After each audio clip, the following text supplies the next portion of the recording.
Quiero darte, por ejemplo, quiero darles unas cifras en 2013. Estamos hablando de unos meses después de la toma de protesta de Enrique Peña Nieto. Enrique Peña, su sexenio, su gobierno le perdona 177,109 millones de pesos solo en ese año 2013 a grandes empresarios, entre ellos a Televisa, a otros dueños de medios de comunicación y a las empresas que prácticamente lo patrocinaron.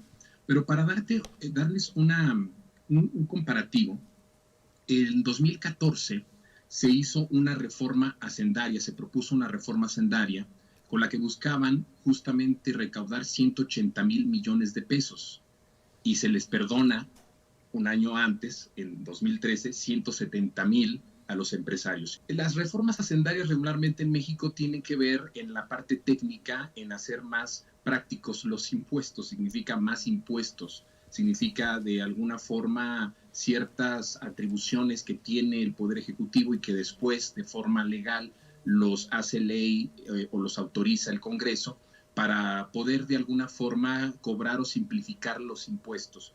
Pero esto ha significado en México durante mucho tiempo las reformas fiscales en el periodo neoliberal, hablar de más impuestos, obviamente a los trabajadores, a las empresas pequeñas y a las medianas. Pero por otro lado también Enrique Peña Nieto en 2013 manda una propuesta del presupuesto para 2014 de endeudamiento de 70,000 millones de pesos para cumplir con las obligaciones del gobierno. Es decir, Enrique Peña Nieto prefirió solo en 2013 endeudarnos, meternos en una reforma fiscal agresiva que al final se hubiese solucionado o se hubiese obtenido esos recursos cobrándoles justamente los impuestos a los potentados y a los poderosos. Esto se vio prácticamente como un pago de favores para los que lo patrocinaron, para los que lo impusieron en la presidencia. Es decir, lo que hoy sabemos es que el gobierno de la Cuarta Transformación ha tenido un giro histórico en la forma en la que está cobrando los impuestos, porque en plena pandemia está generando más, es decir, está cobrando, está generando confianza en las empresas, porque esto significa justicia, pero también Estado de Derecho, es decir, que todas las empresas paguen lo que les corresponde de acuerdo a su tamaño. Las personas con menos recursos o las empresas menores menos y las empresas con más recursos pues más dinero, ¿no? Entonces creo que eso es uno de los grandes cambios.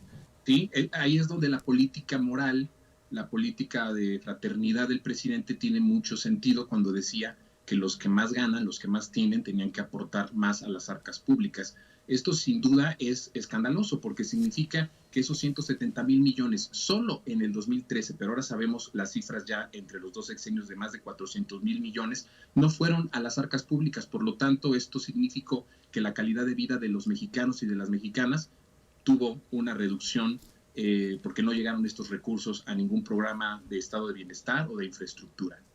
O a muchos empresarios, Juan Azul, que no apoyaban o apoyaban de alguna forma la transformación o la democracia, les atoraban, los perseguían. Tenemos ejemplos clarísimos, por ejemplo, al periodista Nino Canún lo persiguieron, al propio Epigmenio Ibarra lo persiguieron bastante tiempo, le congelaron cuentas, y es decir, bueno, había una persecución a los opositores. Entonces pues es algo terrible que sucedió y que hoy estamos conociendo la cifra. Pero creo que el presidente tiene razón en algo. La transformación, la cuarta transformación requiere de mucho estómago, de mucha pasión, pero también de mucho estómago. Es decir, necesitas estar al 100%.